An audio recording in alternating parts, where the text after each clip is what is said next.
From Bowlium here for the title matches of today's JBT event. SoCal season finale and really high scores all day long, exciting bowling. The handicap division already beginning its title match. There's two of the littler guys. This is a 11-year-old Mark Wang going up against 14-year-old Ian Field. The difference in handicap is 19. Ian's got to beat Mark by 19 to tie 20 to win, and Mark has started strike spare to already build a lead on the scoreboard. To their right, Garrett Lee just wrapped up his second consecutive win, this time over Elias O'Halloran, and he will be playing top seed Solomon Salama for the scratch division title match. Elias finishes up in third, and fourth went to Hunter Mays in scratch.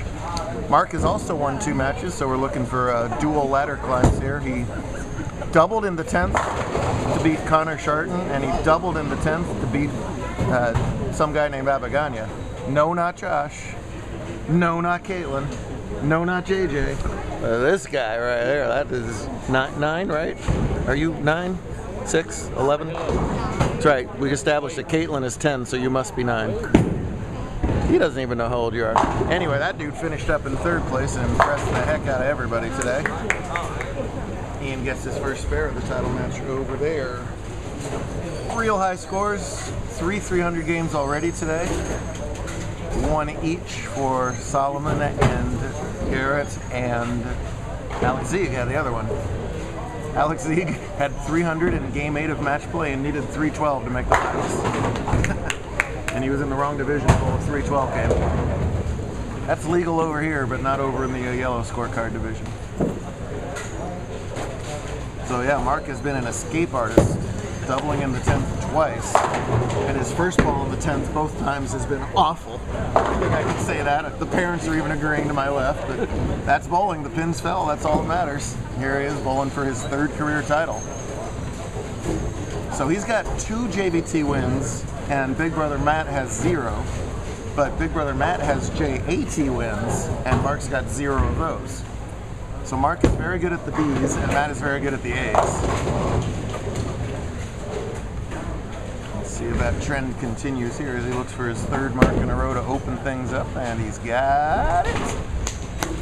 Hold on lithium, a high ratio pattern, essentially house. Stand left, throw right, have fun. Solomon's case, the reverse. Should be a good one between 2 300 bowlers already on the day. No pressure, but if they get 2 more, we'll have 5 for the day, which would be 1 shy of the all-time record. If it wasn't for Michael Marmaleo and his ring of 10s all over the place, it could be at 7.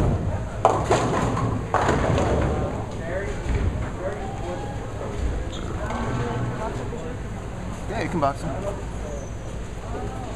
Solomon, it's about time for a haircut over there. Everything's grown back in. He had that shave to the skin back in Lakewood in May. Mark slips up there.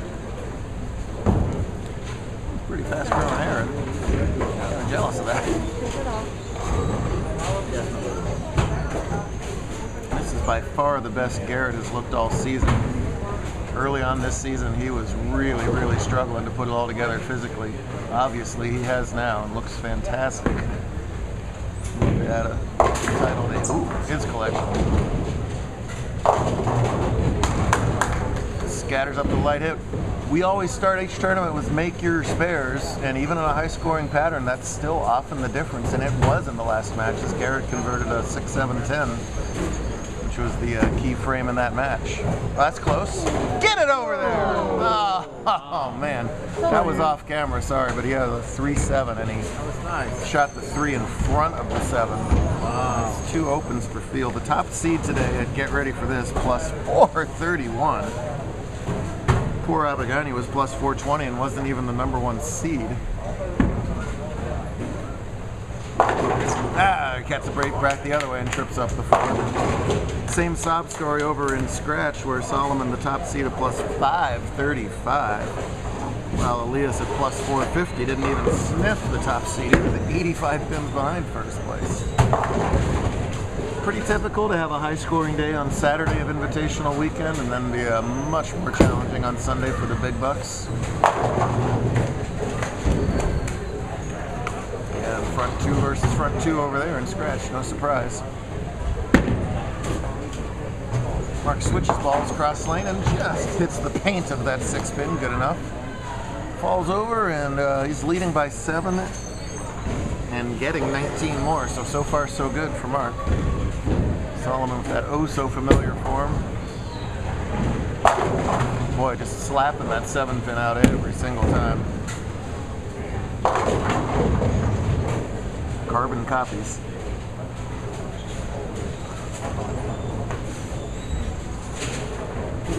$1,000 for first place tomorrow. Bowler of the Year still very much in play in both divisions, and girls and U17. It's a short season for SoCal, just like it was for the Mountain Conference. I think only 8 total tournaments, including the invite. So, some conferences it's a marathon. This was a sprint in SoCal all year long.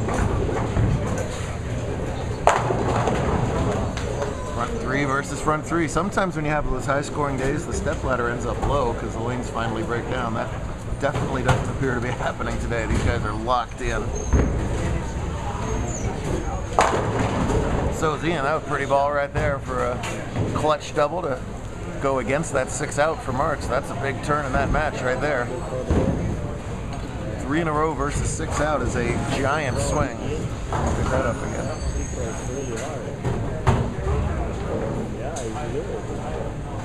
Let's see if Garrett can extend his opening string to 4 and have a lead. Oh. Awful luck for Garrett. This is the solid 7. Picks a rotten time to come up. Ian avoids the split. If he can spare this up, he'll lead by 20 and is giving 19. So basically an even match with this somewhat simple 6-pin. There's no simple spare when you're bowling for titles. That's well done though. Ian says this is his best finish in any kind of tournament. That's great. He'd love to have one more W today. Garrett hooks it at that 7, no problem. Handicap as usual, bowling at light speed. That's what they do. They could only devise a pin setter where the sweep's quicker. I think handicap would have been done like 4 hours ago. Boom, boom, boom, boom. Meanwhile, the throwbot, oh wait, Solomon, I'm sorry. Oh, throwbot missed. 2-4-7. Solomon has done very little missing in the last 2 hours. He blasted 817 scratch in the semis on games of 300, 248, and 269 to overtake everybody for that #1 spot. Reminding the tour of just how dominant he can be when he's got his look. Pretty ball for Mark there, best of the match for him. First strike since the first frame, in fact. Solomon remembers how to shoot a spare. Sometimes you strike so often you forget how to throw a spare. Not him though. Ian just riding that oil line. He's got room left and right. Not quite that much, and can't break up the split either. So he's going to have a test here in the 8th frame with that nasty, awful 310s. I hate 310s. If you like them, good for you. One of the many reasons I'm sitting back here talking into a camera instead of bowling on it. Gotta do it the hard way. No! Oh! What an amazing break there! He tried the hard way, just missed that. He popped it out of the back end, it missed that. Then he popped it out a second time, and it does hit it for a very crucial spare there in the 8th. Boy, Mark's had some good breaks in the step ladder. Now a great break for top seed Feel. Let's see if he can capitalize in the 9th. That's got a hook. Well, avoids the washout.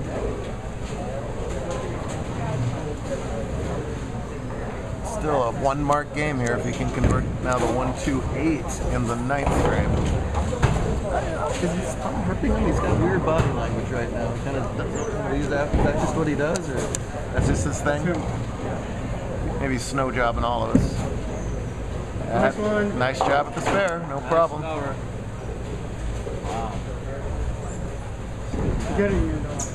Lee finds himself leading by 2 as both bowlers were unable to strike in their 4th frames. Ringing 10 for Garrett there. Well, Mark's had the late frame magic. He'll need to do it one more time here. Doesn't catch the double. So it's still going to be a 1 mark match heading into the 10th. If he converts this 4-pin, he will lead by 4 pins with both bowlers on spares heading into the 10th. should be close when one bowler was plus 431 and the other was plus 420. 9 games now, and down to a 1 frame to decide it all. Oh, Garrett. Boy, after some nice conversions, he misses the 10. Mark hits the 4-pin right in the schnoz. Finish strong. Mama says finish strong. She's right. He needs a turkey. Well, he's been... Everything has gone right for him so far in 10th frames. Let's see what he can come up with here in the title match.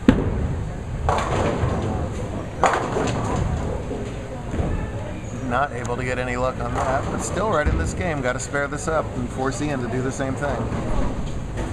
Look at Garrett's shoulders. Look how nice they are at release. Look how solid it is. Oh, and a little love on the 4-pin too.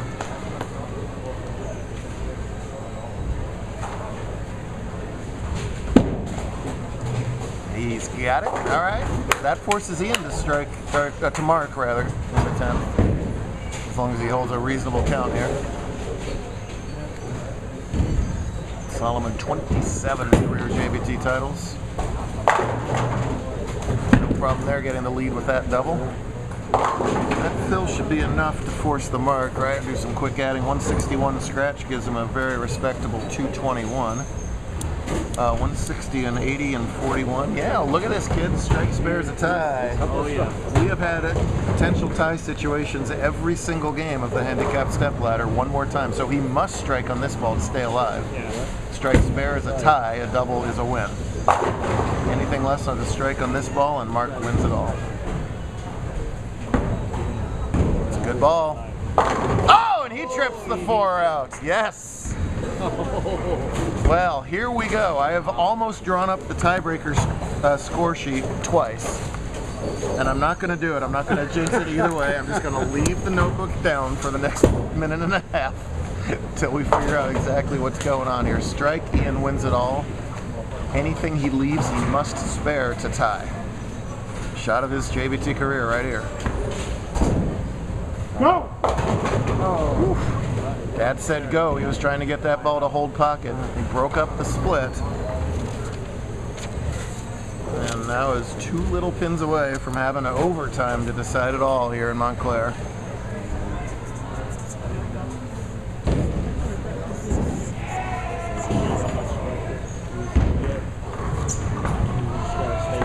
At the spare, must have it. It's got a hook. He's got it, and we are tied. All right. Wow. You Boy. get to bowl more. Yay, more bowling! There we go. So Ian and Mark, I'm going to explain to you what's going on here in just a second. 1 ball. Not quite. A little more generous than that. While I'm explaining the tie to you guys, that's Lee is shooting in the 8th and has himself a 9-pin deficit, so he can take a 1-pin lead if he can strike over there in the scratch division. Just weren't done bowling yet, were you, gentlemen? Wanted to do it some more. Oh, boy. Okay, so we'll break these ties.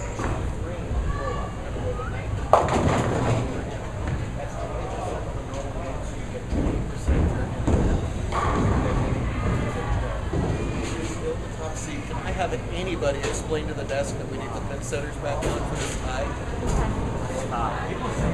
They don't really have to score. I just need the lanes on.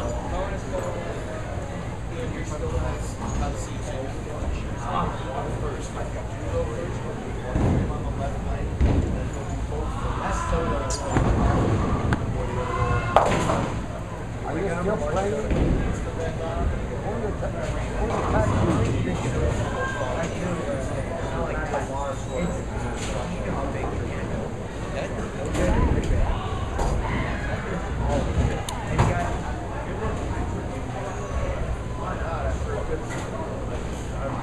Why not, after a great stepladder, have some bonus bowling that the machine's timed out after game 3, so we're going to get those back on.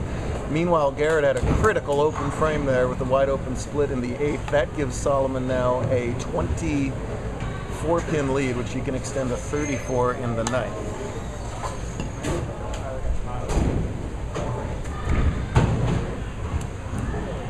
You tell them, turn the lanes on for 3 games, they do exactly what we asked them to do, and it wasn't right. We need more. big thanks, by the way, to Al and the whole crew here at Bowlium for having us. Great to do a full-size event. Lots of great atmosphere and cheering going on.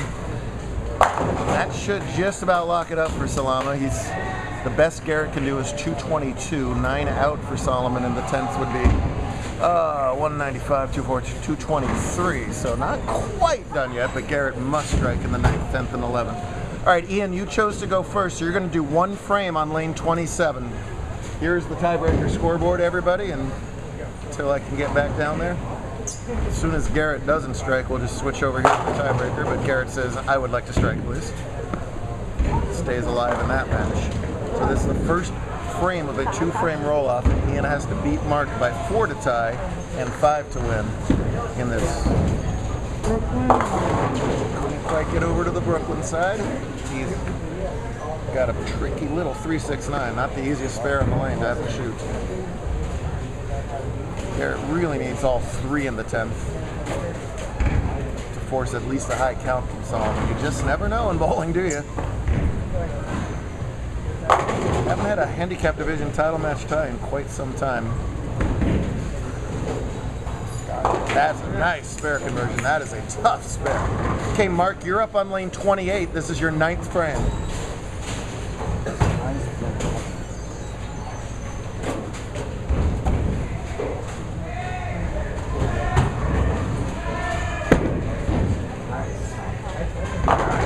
Get over 7. Quality shot from Mark. 7 doesn't respond.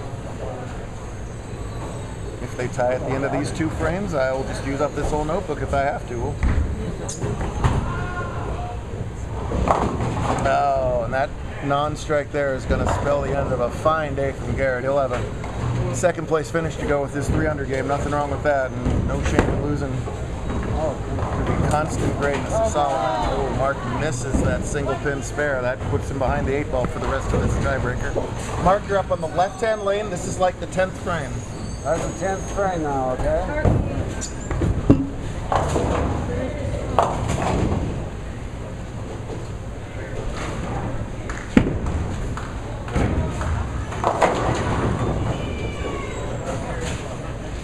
Peace out.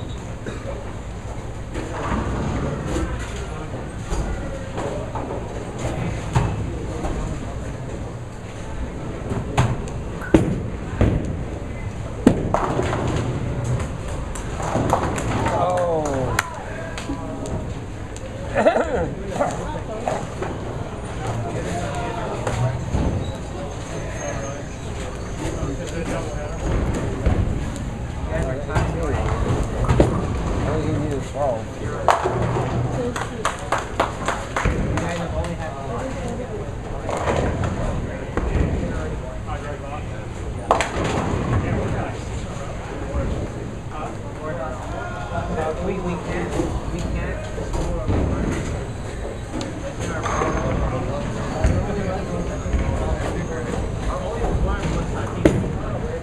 Just stare at Ian. Ian's dad stares at the notebook and does some math and says, hey, this is going to work out.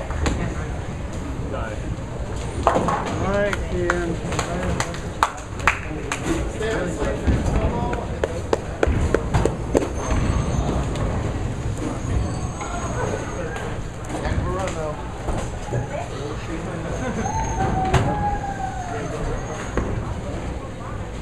Well, Mark's luck ran out at the very tail end. Ian gets the 2 spares to win that roll-off and capture his first career JBT title. Wow. Exciting stuff, and we're only halfway done this weekend. The big stuff gets started tomorrow morning. Invitation.